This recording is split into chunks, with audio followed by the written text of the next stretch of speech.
যে আপনারা কম্পেয়ার করবেন, অ্যাপেল টু অ্যাপেল কম্পেয়ার করেন, অ্যাপেল টু টমেটো কম্পেয়ার করলে হবে না। অলরেডি আমরা মাংসের স্বয়ংসম্পূর্ণ হয়ে গেছে, আমরা দুধের স্বয়ংসম্পূর্ণ হওয়ার খুবই দ্বার প্রান্তে দাঁড়ায় আছি। আমরা আগামী 1-2 বছরের মধ্যে দুধেও স্বয়ংসম্পূর্ণ অর্জন করতে সক্ষম হব এবং আমরা অচিরে মাংস এক্সপোর্টে যাব।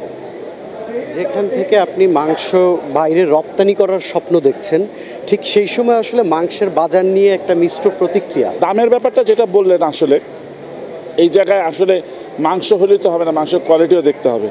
আপনি বিদেশে বললেই যে আমরা বলি যে মাংস অনেক সস্তা, তা কিন্তু না। আমরা জানি ওয়াগু বিফ $3,000 পার কেজিও আছে। $3,000 পার কেজি মানে হচ্ছে প্রায় 3.5 লক্ষ টাকা পার কেজি বাংলাদেশি টাকা। এখন জন্ম সনদ দিয়ে খোলো বিকাশ স্টুডেন্ট অ্যাকাউন্ট, নিজের বিকাশ নিজে কর। আমাদের বুঝতে হবে যে আসলে আমাদের দেশে যে দেশীয় গরুর মাংসগুলো উৎপাদন হচ্ছে সেটার কোয়ালিটিটা কী। আমাদের দেশে কিন্তু 600 টাকা কেজিও গরুর মাংস বিক্রি হচ্ছে, সেগুলো হচ্ছে লেগে ওই যে দুধের গায়ে যেগুলো রিজেক্ট হয়ে যায় কিংবা প্রজনন ক্ষমতা শেষ হয়ে যায়, ওগুলোকে কেটে যখন কষাইয়ের দোকানে বিক্রি হয় তখন কিন্তু ওগুলো কিন্তু অনেক কম দামে বিক্রি হয়। কিন্তু আবার দেশীয় ছোট ছোট জাতের যে গরুগুলো, ওগুলোর মাংসের কোয়ালিটি কিন্তু অন্যরকম এবং মানে ভেরি ভেরি প্রিমিয়াম কোয়ালিটির মাংস। ওগুলো কিন্তু আবার একটু বেশি দামেই, ওয়ার্ল্ডের যে কোনো জায়গায় যান, নর্মাল বিফ আর গ্রাস ফেড বিফের মধ্যে পার্থক্য কিন্তু বিস্তর। সুতরাং আমি সবাইকে বলবো যে আপনারা কম্পেয়ার করবেন, অ্যাপেল টু অ্যাপেল কম্পেয়ার করেন, অ্যাপেল টু টমেটো কম্পেয়ার করলে হবে না। 20 ক্যারেট স্বর্ণের দাম, 18 ক্যারেট স্বর্ণের দাম আর 24 ক্যারেট স্বর্ণের দাম কখনোই এক হতে পারে না।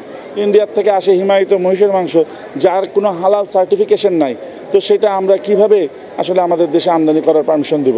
সুতরাং এর জন্য সব কিছু মিলায় আমাদের দেশে অবশ্যই অবশ্যই মাংস আমদানি এবং গরু আমদানি কোনো প্রয়োজন নাই। সেক্ষেত্রে বাংলাদেশের সাধারণ জনগণ সর্বনিম্ন কতটুকুতে আসলে গরুর মাংস খাওয়ানো সম্ভব বলে আপনি মনে করেন, যদি সরকারের সদিচ্ছা থাকে এবং আপনাদেরও একটু সদিচ্ছা থাকে? বাংলাদেশে যদি ব্রয়লার মুরগি না থাকতো তাহলে বাংলাদেশের মানুষ কিন্তু 2000 টাকা কেজি মুরগির মাংস খাওয়া লাগতো।